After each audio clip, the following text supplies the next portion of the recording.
નર્મદા નિગમ કચેરીમાં બેસતા અધિકારીઓ કેવા પ્રકારનો વહીવટ અને કામગીરી કરી રહ્યા છે તેનો ઉત્તમ નમૂનો સામે આવ્યો છે, જેમાં જે કેનાલ 2011માં બન્યા બાદ 2015-17માં પૂરની સ્થિતિમાં તૂટી ગયેલી હાલતમાં છે, તેમ છતાં મંડળીને 1 લાખથી વધુની સિંચાઈ માંગણા બિલના ભરપાઈ માટે નોટિસ આપવામાં આવી છે. નર્મદા નિગમ કચેરી થરાદ દ્વારા ગણેશભાઈ નાથાભાઈ તેમજ રાજપૂત પુરાજી ખેંગારજી નર્મદા પિયત સહકારી મંડળી લિમિટેડ તાલુકા જમણા થરાદને 1,42,844નું સિંચાઈ વસૂલાતનું નાણાં બિલનું ચૂકવણું કરવા નોટિસ આપી છે.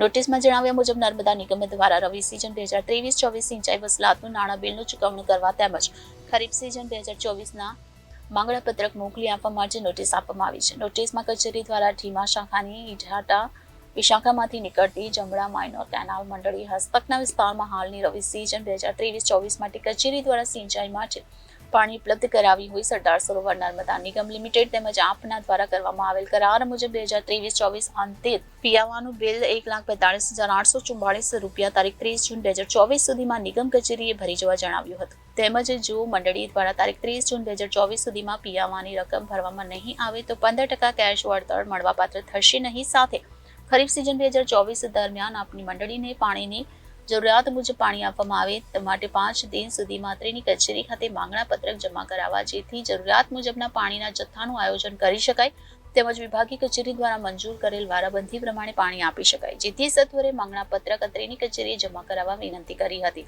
આ પ્રકારની નોટિસ ખેડૂતના નામે મંડળીને મળતા ખેડૂતો પણ ચોંકી ઉઠ્યા હતા. જમણાના ખેડૂત રાજપૂત દશરથભાઈએ કહ્યું કે આ કેનાલ વર્ષ 2011માં બન્યા બાદ પાણી આપવામાં આવ્યું નથી. તેમજ હાલમાં વર્ષ 2015 અને 2017માં આવેલા પૂરના કારણે કેનાલ તૂટી ગયેલી હાલતમાં છે, જેમાં પાણી આવી શકે એવી સ્થિતિમાં જ નથી. છતાં નર્મદા નિગમ કચેરીમાં જાણે અંધેર વહીવટ ચાલતો હોય તેનો ઉત્તમ નમૂનો દર્શાવતા અધિકારીઓ રવિ સિઝનમાં સિંચાઈ કરવા આપેલ પાણીનું માંગણા બિલ મંડળીના નામે મોકલવામાં આવ્યું છે. મારું નામ રાજપૂત દશરથભાઈ સારંગભાઈ, ગામ જમણા ગામની સીમમાંથી પસાર થતી ઈરાટા માઇનોરમાંથી જમણા એક ફોટીઓ આપેલ છે તે 2011ની સાલમાં બન્યું છે. ત્યાર પછી 2015-17માં તૂટેલ પડ્યું છે. બાકીનું કામ આગળનું બાકી છે. બધા જે તૂટેલ છે ત્યાંથી બાળકો પસાર થાય છે એમને પણ હેડવામાં અગવડતા પડે છે.